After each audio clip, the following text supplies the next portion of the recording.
Alors, quand je me suis mariée, j'avais des ambitions personnelles. Je suis quelqu'un qui aimait beaucoup, j'aimais beaucoup ma profession de juriste et je disais, Seigneur, pour bien travailler, quand je me marie, je vais avoir un premier enfant, deuxième, troisième, quatrième. Et je disais toujours que j'étais tout faite, trop grande pour avoir peu d'enfants. Il fallait en avoir peut-être 6 ou 7. Et mes parents, ça, ce sont nos plans. Oui, ça c'était mes plans à moi. Et j'étais tellement convaincue que ça va se passer comme ça. Je suis un enfant de Dieu, je sers Dieu. Ce sont des choses, des conséquences de la vie de Dieu. Et quand je suis arrivée dans le mariage, les choses ne se sont pas passées comme je le souhaitais. J'ai attendu la première année, il n'y avait pas d'enfants. Deuxième année, à l'église, quand on appelait les gens qui veulent avoir des enfants, tu te regardes, tu dis, Seigneur, c'est la honte, mais je veux, qu'est-ce que je peux faire? Tu fermes les yeux, tu t'avances, on prie. La persévérance. Je reviens encore pour dire, comment ces messieurs a fait pour faire 38 ans? Je ne déclare pas que tu feras 38 ans dans ta situation. D'ailleurs, je prie que le Seigneur puisse créer pour toi une intervention rapide qui va faire que cette situation-là que tu as traversée depuis 2 années puisse déjà s'arrêter maintenant dans le nom de Jésus. Bonsoir bien-aimés. Bonjour à vous qui nous suivez. Ça dépend de l'heure que vous nous suivez. Nous vous recevons sur ces plateaux pour parler de la prière et du témoignage. Alors, nous avons compris qu'il y avait un besoin. Il y a peut-être un frère ou une sœur qui nous suit, qui a besoin d'écouter un témoignage qui peut fortifier sa foi. Alors aujourd'hui, nous allons partager ces choses avec une maman, avec une sœur, avec une servante de Dieu qui est tout juste à côté de moi. Et nous allons vraiment décortiquer sur la prière et sur les témoignages. Alors j'aimerais que vous soyez vraiment attentifs là où vous nous suivez. Soyez vraiment ensemble avec nous pendant que nous serons en train de faire cette émission. Alors je dis déjà salut à maman. Bonsoir, bonjour maman. Bonjour maman, bonsoir. Vous allez bien? Oui, ça va par la grâce de Dieu. Est-ce que vous pouvez vous présenter avant que nous puissions commencer notre sujet?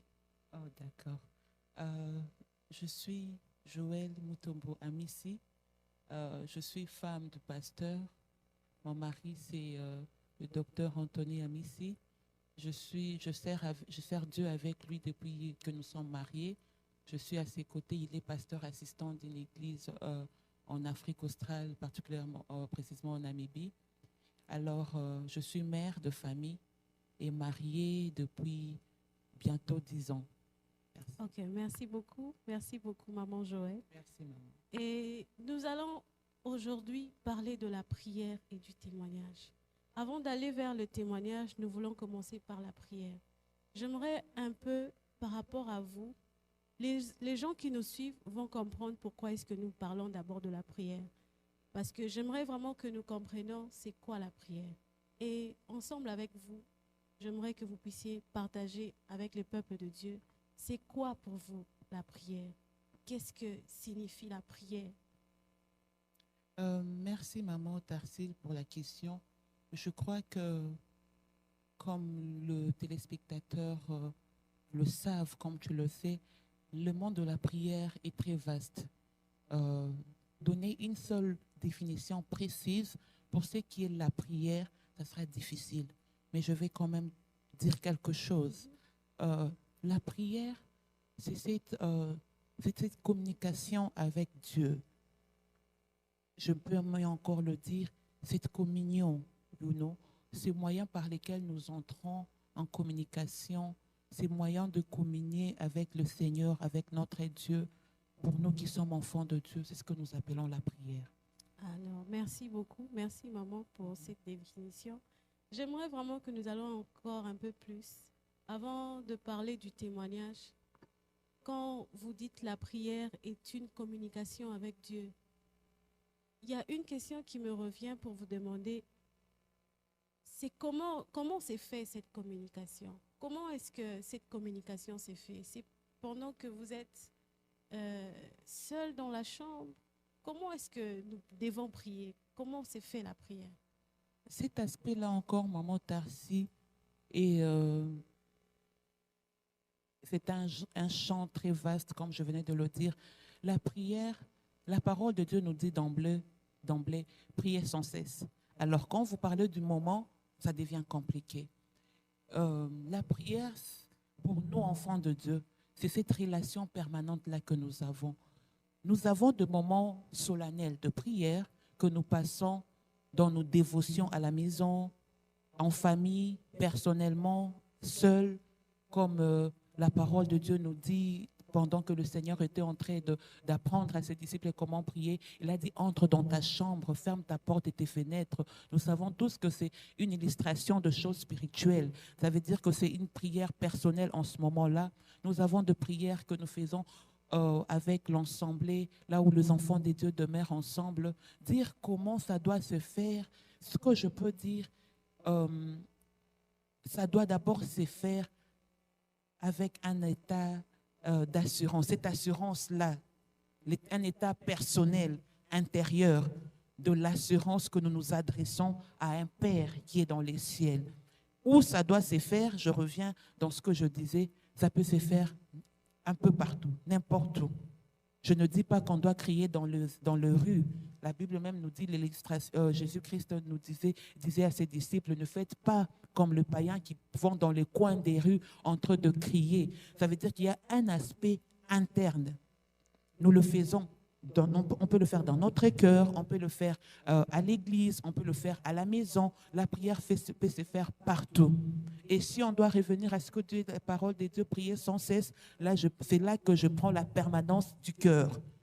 Quand tu es au travail, maman, surtout chez vous ici aux États-Unis, ce n'est pas tout le temps que tu vas aller dans un coin pour prier. Pendant que tu travailles en tant qu'enfant de Dieu, cette communion-là, intérieurement, tu peux être en train de prier. Tu peux le faire partout et tu peux le faire de manière différente. Mais vraiment, pendant que vous parlez, il y a quelque chose qui me revient dans l'esprit pour dire que la prière, c'est la vie. C'est la vie Exactement, c'est la vie d'un enfant de Dieu, c'est l'attitude d'un enfant de Dieu. Vous aviez dit comment prier. Nous prions dans l'assurance. La parole de Dieu nous dit dans 1 Jean, je crois, 5, 14, que nous avons cette assurance-là. Nous devons prier dans l'assurance que tout ce que nous demandons, selon la volonté de Dieu. Tu vois, maman? Donc, si je dois abréger ce que je viens de dire, je dirais qu'il y a une certaine méthodologie dans notre approche de Dieu, dans notre approche, notre approche de la prière. Nous ne venons pas n'importe comment, nous ne venons pas avec doute, nous venons avec cette assurance-là. Ça, c'est notre attitude. Que ce que nous demandons selon la volonté de Dieu, nous le recevons. Amen. Vraiment, il y a un homme de Dieu, je me suis rappelé de quelque chose, il y a un homme de Dieu qui m'a fait comprendre que parfois, nous les chrétiens, lorsque nous prions, la chose que nous faisons après, c'est, après avoir fini la prière, nous ne croyons pas à notre prière. Ce qui se fait, c'est que tu viens de prier, tu termines la prière, mais quand tu sors de ta chambre, tu reprends ton air, tu reprends ton attitude d'inquiétude. Or, tu oublies que tu venais de prier. Et je bénis le Seigneur pour ce que maman vient de nous dire. La prière, c'est toute une vie. La prière, c'est partout. La prière, c'est cette assurance que nous avons en Dieu. Dieu n'a pas un lieu où il a précisé pour nous écouter. Partout où nous nous retrouvons, le Seigneur peut écouter la prière. Alors, je prie vraiment là où vous êtes, que vous compreniez ce chose, que la prière doit être votre vie, que vous vous retrouvez dans la chambre, que vous vous retrouvez au boulot, que vous vous retrouvez, je ne sais pas, parmi les gens. Si vous sentez un besoin de prier, faites-le. Parce que c'est à l'intérieur, n'est-ce pas, maman? C'est à l'intérieur de nous. C'est cette attitude interne, cette attitude de l'intérieur. La parole de Dieu nous parle de cette femme qui avait la perte de sang pendant 12 ans. La Bible dit, elle s'est dit en elle-même. Moi, je prends c'est vraiment une illustration d'une prière qu'on fait dont on n'a pas besoin d'un endroit spécifique. Tu te retrouves devant une opportunité comme ça, tu te dis en toi-même. Elle a fait une prière interne, personne n'a entendu. C'est seulement le résultat qui ont crié tout haut. C'est qu'elle a fait en cachette. Donc, c'est une attitude que nous prenons. La prière, comme tu venais de le dire, la foi que nous portons en nous, c'est ce qui détermine aussi le fait qui va être produit à travers notre prière. Maman Tarcé, vous avez dit quelque chose, nous prions et puis nous ne croyons pas. c'est parce que nous pensons que la prière se limite à parler, parler, parler, parler. Ce fait d'aller chercher aussi ce que dit Dieu dans sa parole, ça fait partie de ces grands mondes de la prière. Quand nous disons je vais à la prière, tu vois, ce langage commun, ce langage-là que nous avons, je vais à la prière, ça inclut venir dans un culte.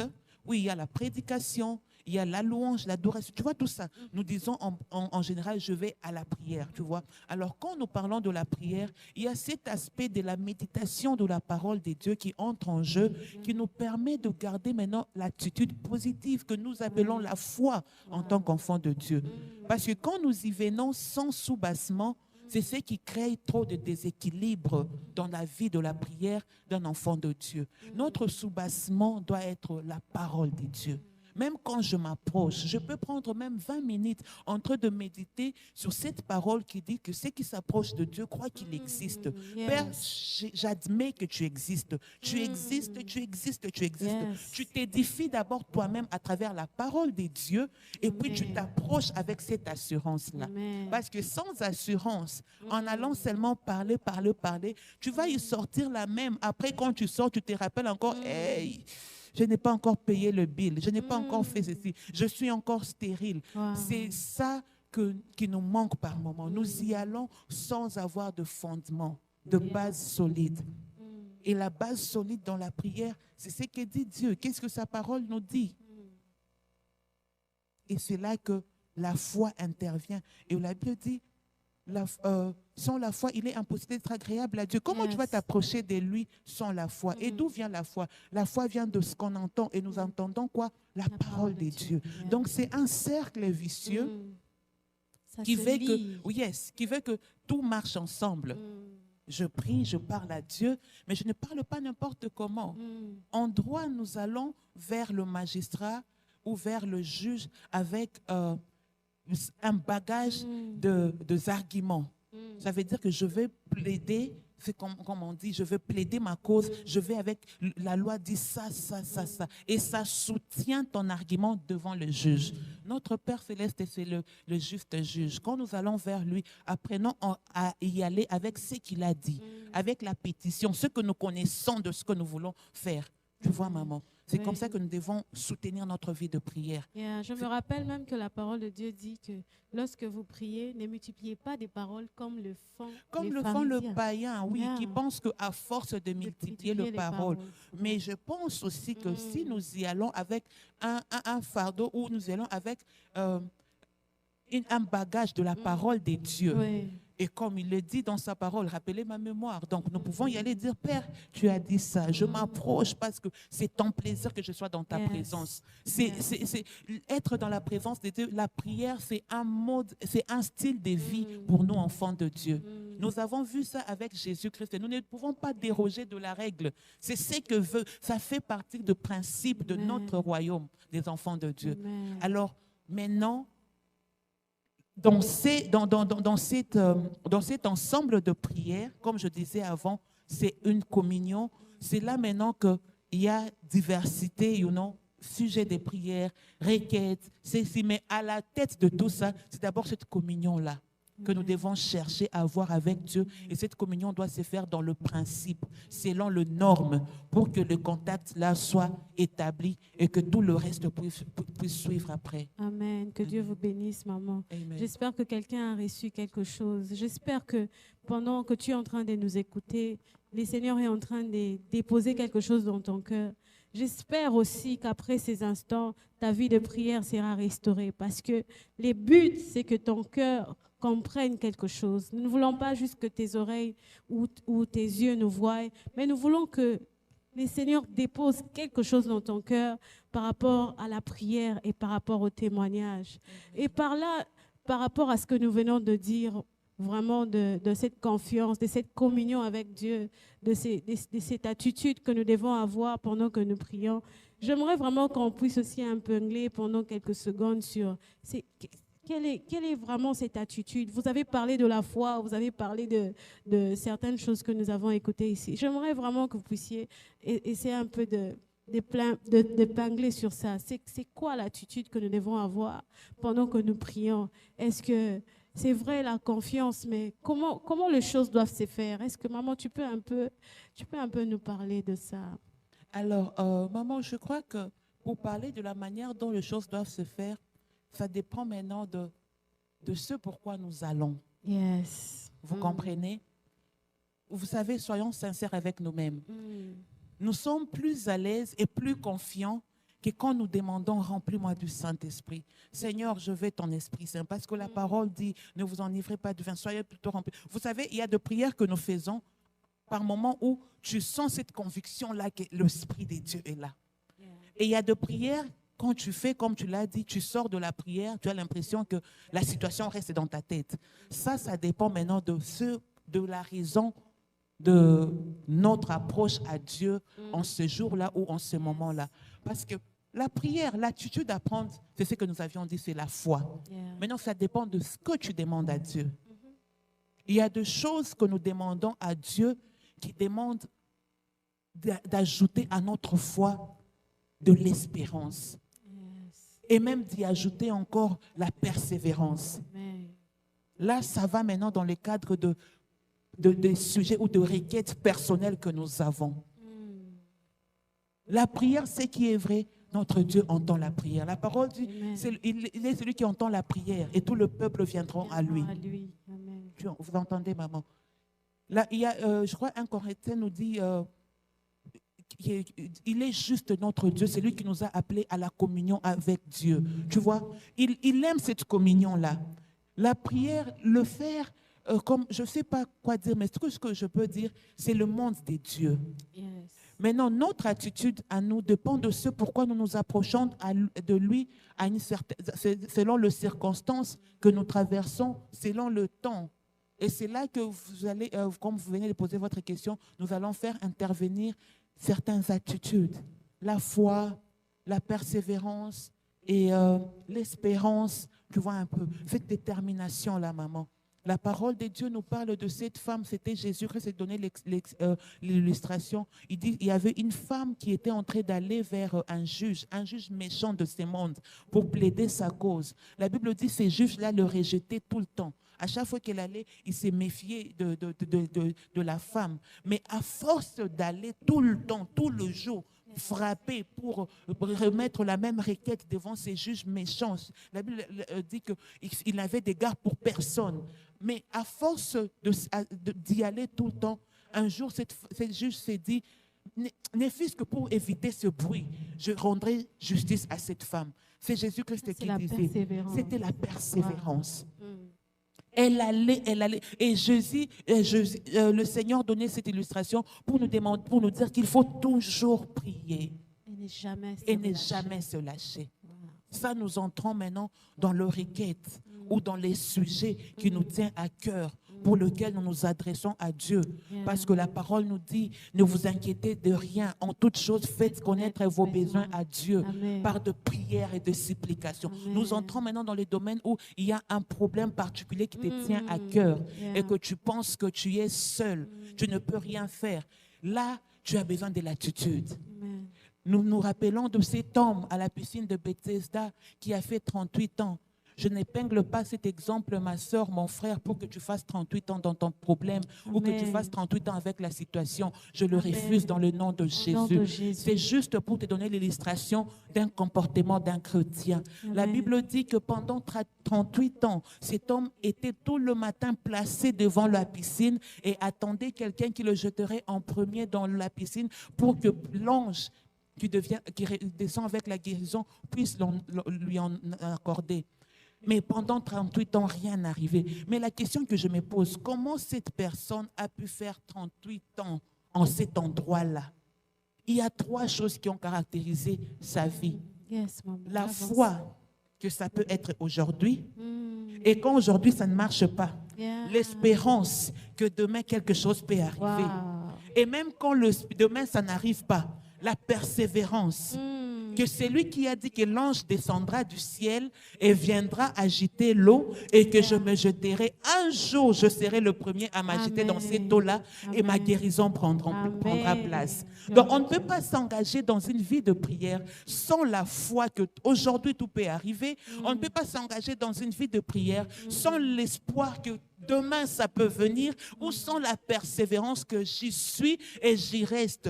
Parce que c'est un domaine, c'est une loi dans notre système, dans notre royaume des enfants de Dieu. Amen. Vraiment, que Dieu vous bénisse, maman. Vous m'avez beaucoup béni.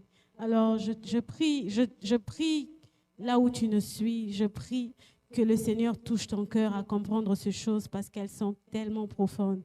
Mais parlons de la prière, de la persévérance, de la foi.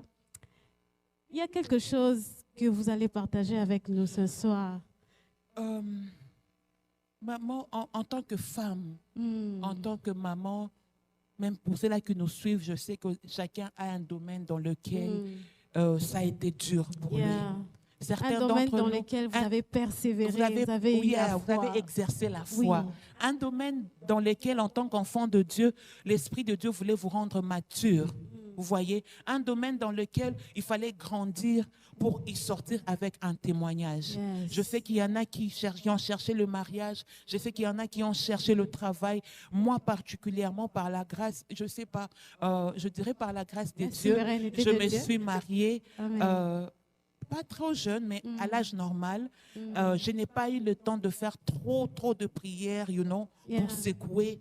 Dieu m'a fait grâce. C'est venu au moment de Dieu et au bon moment. Et tout s'est bien passé. Je suis chrétienne depuis l'enfance. J'ai reçu le Seigneur Jésus-Christ. J'étais trop jeune, je crois.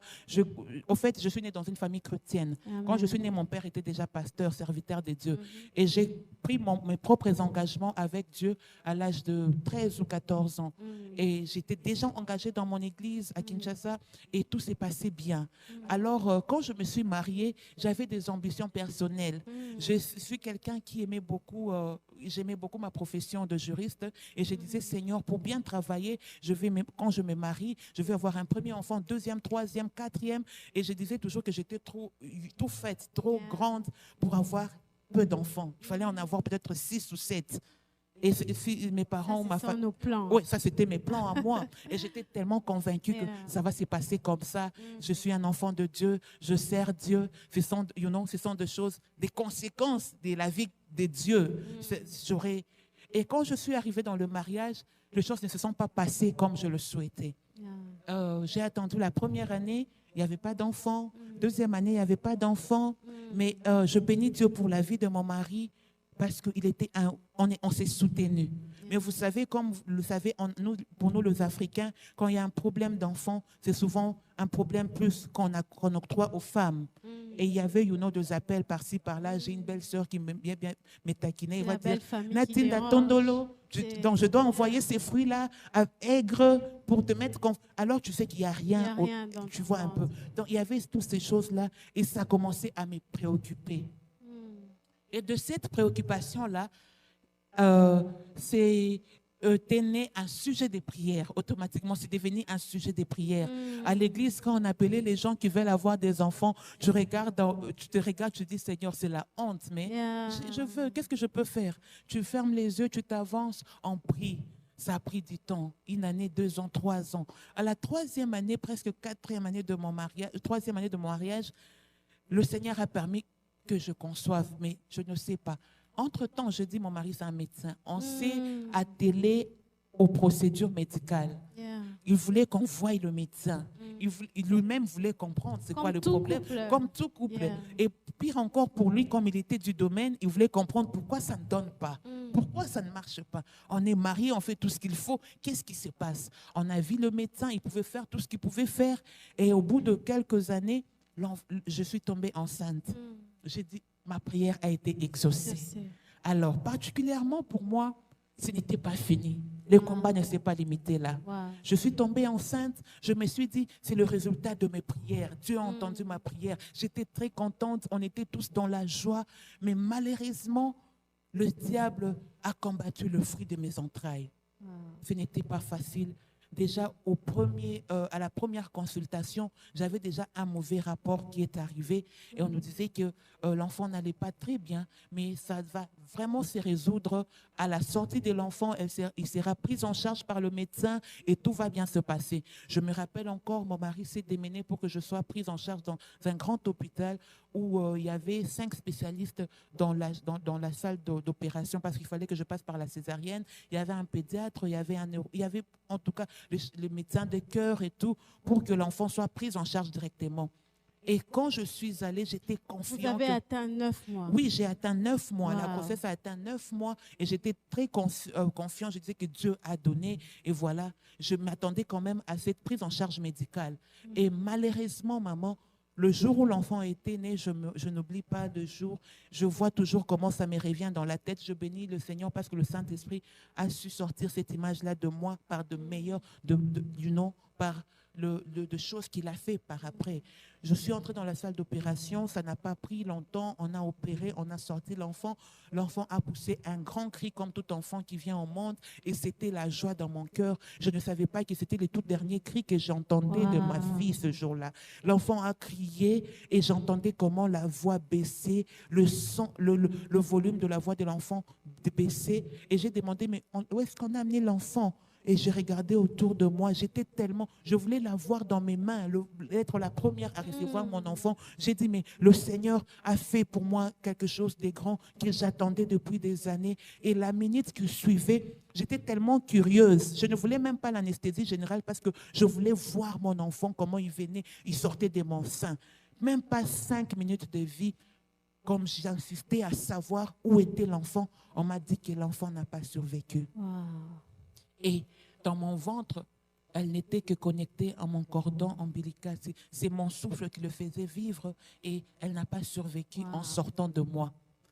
Je ne sais quoi dire, ça me revient encore. C'était un événement bouleversant de la vie. Mes chers amis ou chers enfants de Dieu, comprenez que je passais par ces moments-là en tant qu'enfant de Dieu, après avoir fait de requêtes et de prières. Pour moi, je disais que c'était la réponse qui arrivait, mais alors que ce n'était pas,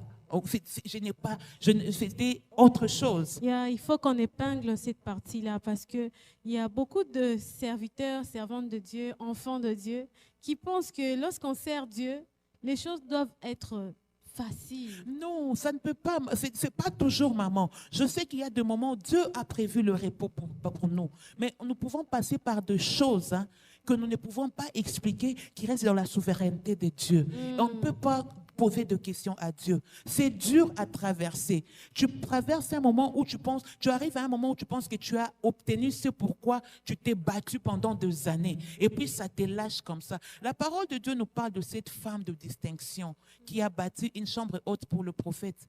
Dans la Bible, dans 2 Rois 4, je crois. Oui, dans 2 Rois 4. La Bible dit que le prophète a demandé qu'est-ce qu'on peut faire pour cette femme. Géasi disait au prophète elle n'a pas d'enfant.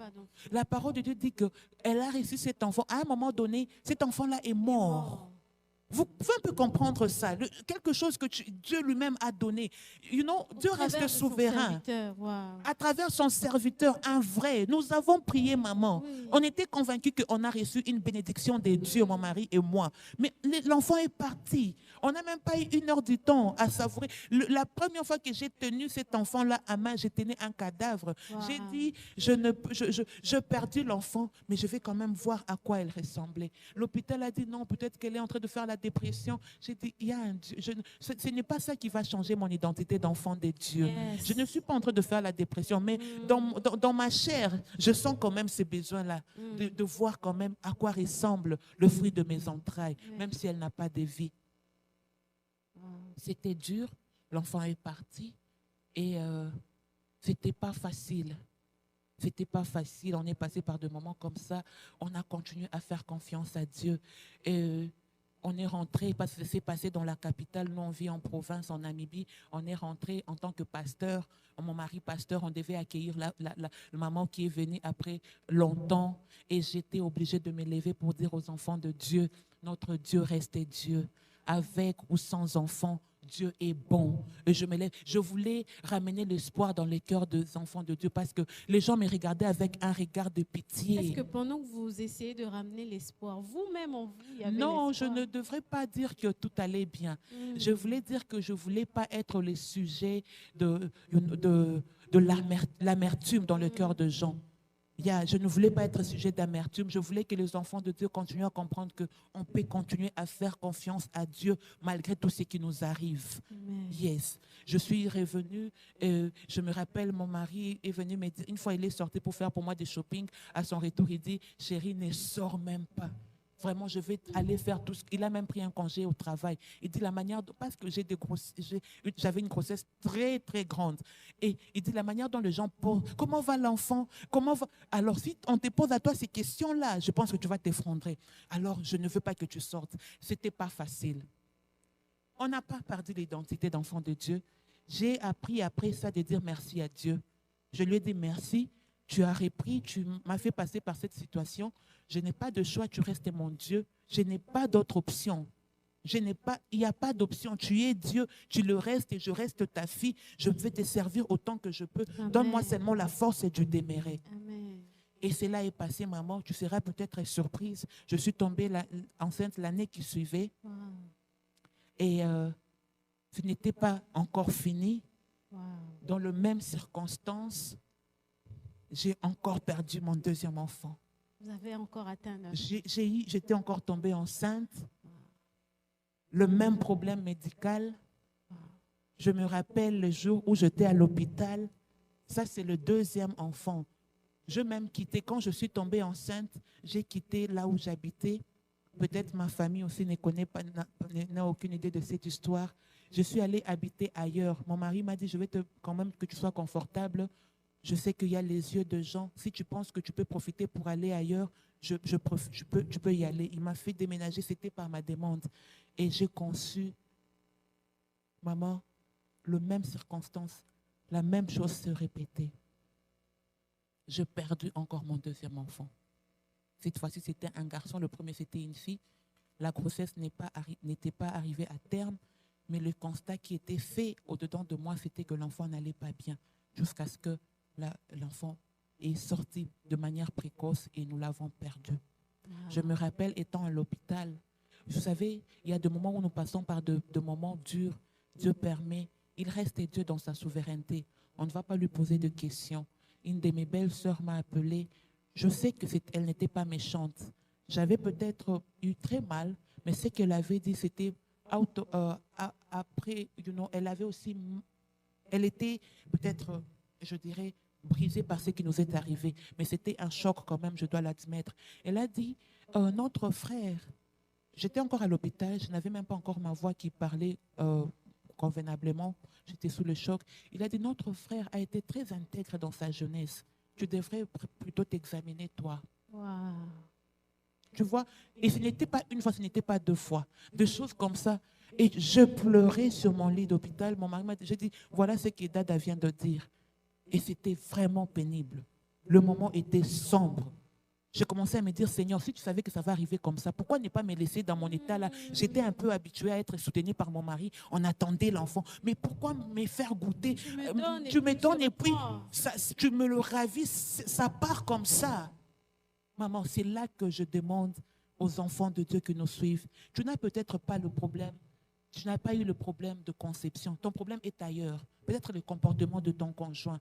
La persévérance dans notre identité d'enfant de Dieu importe beaucoup. Amen. Peut-être que ton sujet n'est pas le mien. Ou peut-être que tu te retrouves aussi dans une situation où tu attends les enfants. Ça peut arriver. Ne te dis pas que ta relation avec Dieu n'est pas juste à cause de ça. Que le monde ne te fasse pas croire que parce que l'enfant n'est pas encore là, tu n'es pas une servante de Dieu accomplie.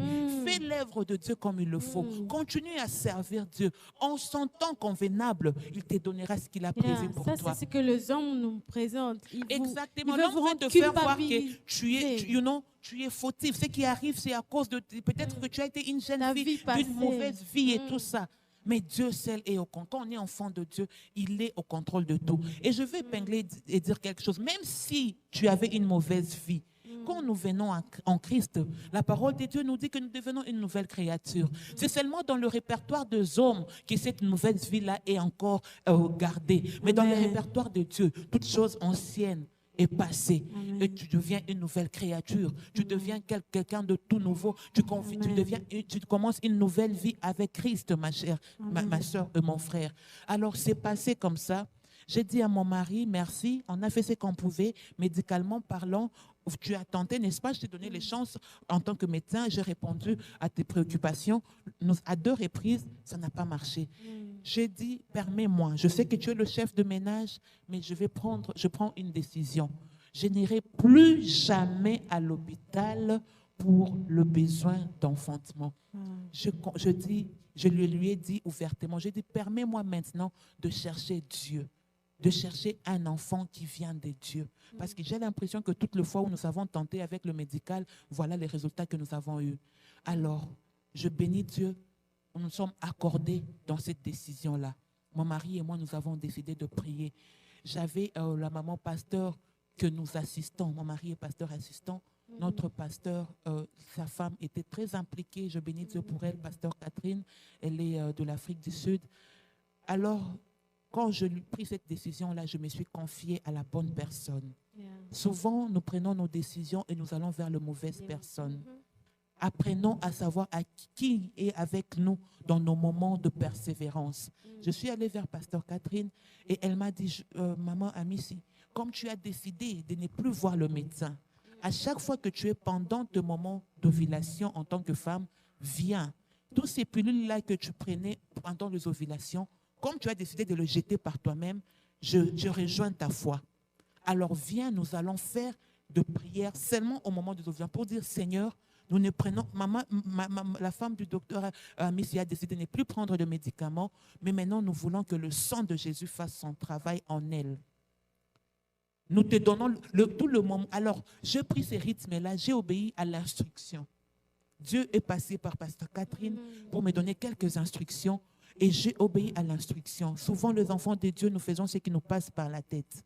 Alors qu'il y a des choses, Dieu peut passer par deux personnes, Dieu peut te donner de directions particulières pour que tu puisses vivre, tu puisses passer par là et arriver à voir la manifestation de la main de Dieu. Je crois que ce n'est pas facile de le vivre, mais je sais aussi que souvent le Seigneur a toujours mis des gens à côté Exactement. de nous. Le Seigneur met les gens autour de nous. Tout le monde n'est pas favorable dans ce genre de moments, mais il y a toujours des gens que Dieu met à nos côtés pour nous aider, à nous pousser, à nous encourager. Et même, nous pouvons aussi chercher ces gens-là, tu vois. Moi, je suis allée me confier à Nel. J'ai dit, maman, j'ai dit que je ne prendrai plus jamais le pilule de fertilité. Elle s'est jointe à moi. On a commencé à prier. Et là, la prière, nous avons encore mis la prière sur scène pour dire, Seigneur, nous allons persévérer dans ta présence pour attendre ce qui vient de toi. Après quelques années, je crois, les 2 enfants, je les ai perdus en 2015, 2016 et en 2017, vers la fin. Nous étions en train de persévérer dans la prière avec la servante de Dieu. Nous l'avons dit au départ, la persévérance. Ajoutons à notre foi cette persévérance-là. Nous prions, on priait et je me suis retrouvée enceinte.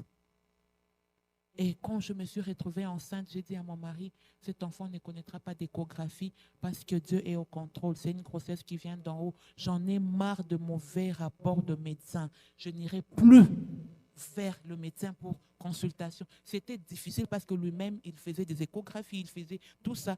Alors, on est arrivé à un moment où je devais voyager pour la maternité. Nous étions obligés, pour avoir un certificat médical, me permettre de prendre l'avion pour une durée très longue, de passer par le médecin. On est parti, j'ai dit à mon mari, tout ce qu'on va dire là, garde ça pour toi. J'ai dit, en entrant, je disais au médecin qui allait faire l'échographie, j'ai dit, je suis là pour lui. il a besoin un rapport. Moi, je me focalise vers le ciel. Je sais que cet enfant est venu d'en haut et c'est Dieu qui me l'a donné et je n'ai pas besoin de savoir comment ça se passe. Je sais que tout don parfait, toute grâce excellente vient du Père, de notre Père céleste en qui il n'y a ni changement ni ombre de variation. Je me réconfortais avec la parole de Dieu et je disais que ça vient de Dieu parce que j'ai prié pour ça. Amen. Et alors, on a fait l'échographie. Je lui ai dit, garde ton rapport pour toi. La première fois que j'ai eu le rapport, c'est quand je suis arrivée ici aux États-Unis et que je devais maintenant me rendre moi-même à l'hôpital. Je ne pouvais pas arrêter, limiter le médecin étranger qui n'était pas familier avec moi à me dire ce qu'elle avait vu. C'était à quelques jours de l'accouchement. Alors, pendant l'échographie, elle était en train de s'exclamer, « Wow, this baby look good. Le bébé va très bien. Il est très actif. Quel bébé !» Moi, dans mon cœur, je me disais, c'est le temps de Dieu. Amen. Dieu a fait quelque chose. Je n'avais jamais reçu ces rapports médicaux, là, maman. Wow. De toutes les 2 fois où j'ai été enceinte précédemment, le rapport était toujours négatif. Wow. Et c'est comme ça que pour la première fois en 2018, au mois de mars, je tiens d'entre mes mains un enfant vivant et en bonne santé parce que j'étais heureux. Et par la grâce de Dieu, jusqu'aujourd'hui, l'enfant a 4 ans, il n'est jamais tombé malade. Wow. Ça, c'est la grâce. Il n'a pas eu de complications de santé comme ce que j'ai entendu précédemment. Wow. Et j'ai compris que quand Dieu donne, quand il se décide de donner dans sa souveraineté, personne ne peut arrêter cela. Amen. Dieu a permis que je sois précédemment enceinte. Je n'ai pas touché aux enfants. Je ne m'aurais même pas posé la question à Dieu. Mais tout ce que je sais, la foi, l'espérance en Dieu Amen. et la persévérance à ses pieds Amen. nous donnent le résultat de ce que nous attendons de lui. Amen. Wow. Et c'est comme ça que j'ai eu cet enfant. Je n'ai pas cessé de dire que c'était un don de Dieu. Et Dieu avait décidé que ce soit la fin de mes calamités, que ce soit la fin de mes pleurs, que ce soit la fin de tout ce qui pouvait être comme sujet de pleurs pour moi. Amen. Et après, en 2021, je suis encore tombée enceinte pour le bébé qui a 3 mois. Oui, je l'ai eu au mois d'avril ici, particulièrement. Vous voyez comment la prière. Yeah. Est-ce que vous pouvez quand même vous permettre de dire aux gens que le Seigneur agit encore? Oh yes. Maman, même si je n'avais pas vu ces enfants-là, le Seigneur agit toujours. Amen. Mais particulièrement, je pourrais dire à quelqu'un que peu importe ce que tu traverses, le problème, ce n'est pas Dieu. Le problème, c'est ton attitude. Parce que si tu te décourages, c'est toi qui perds. Lui, il reste Dieu. Mais si tu gardes cette confiance-là en lui, la foi, l'espoir, même si je ne vois pas aujourd'hui, demain viendra. Amen. Demain, il le fera. La persévérance. Je reviens encore pour dire comment ces messieurs ont fait pour faire 38 ans. Yeah. Je ne déclare pas que tu feras 38 ans dans ta situation. D'ailleurs, je prie que le Seigneur puisse créer pour toi une intervention rapide qui va faire que cette situation-là que tu as traversée depuis 2 années puisse déjà s'arrêter maintenant dans le nom de Jésus. Comme on dit en anglais, I cast out cet esprit-là. Donc, je détruis cet esprit-là de te laisser longtemps persévérer. Les 38 ans, c'était pour lui. Amen. Toi qui nous suis, Dieu peut te faire grâce pour qu'il y ait une intervention aussi rapide qui fera que tu trouves et que la prière que tu as toujours adressée à Dieu soit exaucée dans un bref délai dans le nom de Jésus. Amen. Le temps n'était pas facile. Ce n'était pas facile, maman. Yeah. Mais comprenons une chose, quand nous choisissons d'être enfants de Dieu, ce n'est pas seulement pour ce que nous voulons recevoir de lui. Laissons-lui par moments être souverain dans nos vies. Ce n'est pas facile. Ce n'est pas facile. Il y a des gens qui ont fait 10 ans. Il y en a qui ont fait 15 ans. Je ne souhaite pas que ce soit le cas pour toi. Mais je prie que laisse Dieu demeurer Dieu, même Amen. dans cette situation-là. Amen.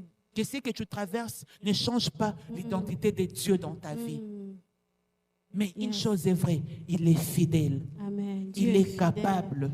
Amen. Il est capable, maman. Dieu est capable. Yeah. Je priais, je criais à Dieu, je disais, Seigneur, comment je peux être ridicule à ce point?